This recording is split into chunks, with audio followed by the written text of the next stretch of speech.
A lot of breaking news tonight, one of which is NFL Commissioner Roger Goodell now admitting the league was wrong and should have listened to players about systemic racism. Let's discuss now. CNN's White House correspondent Caitlin Collins is here, and the Atlantic's Jemele Hill. So glad to have both of you on this evening. Thank you so much. Jemele, I'm going to start with you. Roger Goodell says he is reaching out to players on his ways to move forward here. It's a huge reversal, and it's long overdue. What do you make of his statement?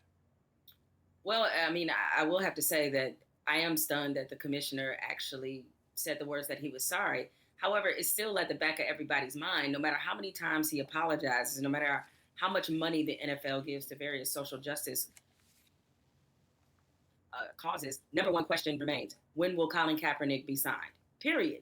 And to me, that as long as that is lingering there, as long as there's no answer for that, because in that apology that Roger Goodell had, Colin Kaepernick's name should have been mentioned, and it wasn't.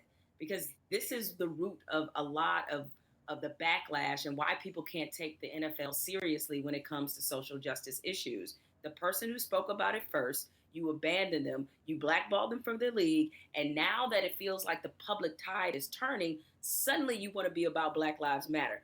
That is just a lot to take in, and it still looks quite hypocritical as long as Colin Kaepernick doesn't have a job. Jemele, you stole my question to you. My next question to you was, do you think the NFL, Roger Goodell, should they apologize to Colin Kaepernick and the President of the United States as well? Well, they have no control over what the president does. I don't think they should hold out for that. By that matter, the president will owe me an apology and you too, right? We know that's not happening, okay? So the reality is that the NFL can control their own league. And the other component of this is that we have 32 team owners. A lot of them support Donald Trump. And I just unfortunately have a hard time believing that even with Roger Goodell's apology, even with the public tide turning, I just don't see them giving Colin Kaepernick another opportunity. And an apology is one thing, Don, but letting him continue his livelihood is where the end game really is. Amen. And as long as they deny opportunity, this means nothing. I think most people agree with you 100%. Caitlin, we know how the president views players that kneel. I played the soundbite for you of him referring to them as sons of bitches. That position hasn't changed at all, has it? Nope, and he made that pretty clear today after Drew Brees apologized for what he had said.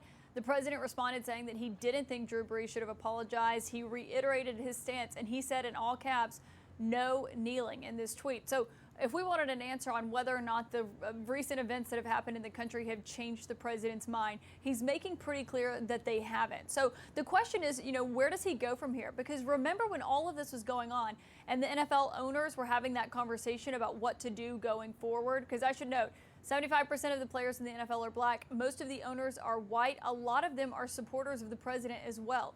And when they were having the discussions about what to do, the president played a role in that. And so whenever they came out and said they were going to fine the players who kneeled during the national anthem, Jerry Jones later said that the president was actually telling him, this is good for me, saying that this is a good political issue for him. So the question that's going forward, as the president we know is maintaining that same position, is does this remain a good position for him? What happens here? Because Drew Brees is already responding to the president tonight and saying he disagrees with him. And so that's really the question going forward is, does the president continue to see it as a political winner for him, as he made clear he did so many years ago? What is he saying, Jemele? Drew Brees is responding tonight. I think Drew Brees, he very much understands that what he said was wrong. People are looking for action because even after his first apology, that was the question I had. It's fine to say these words, but considering your stance has been pretty consistent on this, it's hard to believe that you suddenly had a change overnight and that it wasn't really based off the public backlash that you received, which is very foreign to Drew Brees, considering he's one of the most beloved players in the league. But now that he's directly addressing the president, that puts a little bit different tone with this, because people wondered where he truly stood, whether or not this was just a fake apology or a real one. And now by taking on the president, Drew Brees is showing that he's kind of willing to get in there and get a little dirty with this issue, particularly since it seems as if him and Donald Trump are particularly friendly because they've been photographed together at an event, at a game. And so I'm just wondering what the president's response will be to this and whether or not Drew has really understands that he's not fully engaged in a fight. I'm just going to read a little bit of it, and I have a follow-up for you. It says, and this is what he posted on his Instagram. We can put that up. He says, through my ongoing conversations with friends, teammates, and leaders in the black community, I realize it is not an issue about the American flag. It has never been. We can no longer use the flag to turn people away or distract them from the real issues that face our black communities. We did this back in 2017, and regretfully, I brought it back with my comments this week. We must stop talking about the flag and shift our attention to real issues of systemic racial injustice, economic oppression, police brutality, and judicial and prison reform.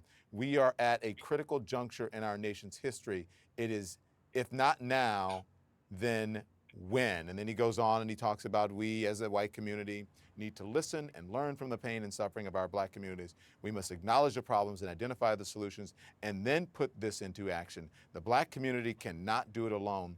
This will require all of us. Is this how people learn? Sometimes as we've seen with other examples, sometimes they have to learn through backlash. I mean, I think we've all been conditioned, be it through entertainment, be it through some examples that we've seen publicly, is that people think that people come to the right side of history just willingly. That's never how it's been. It's always been by force. It's always been by pressure.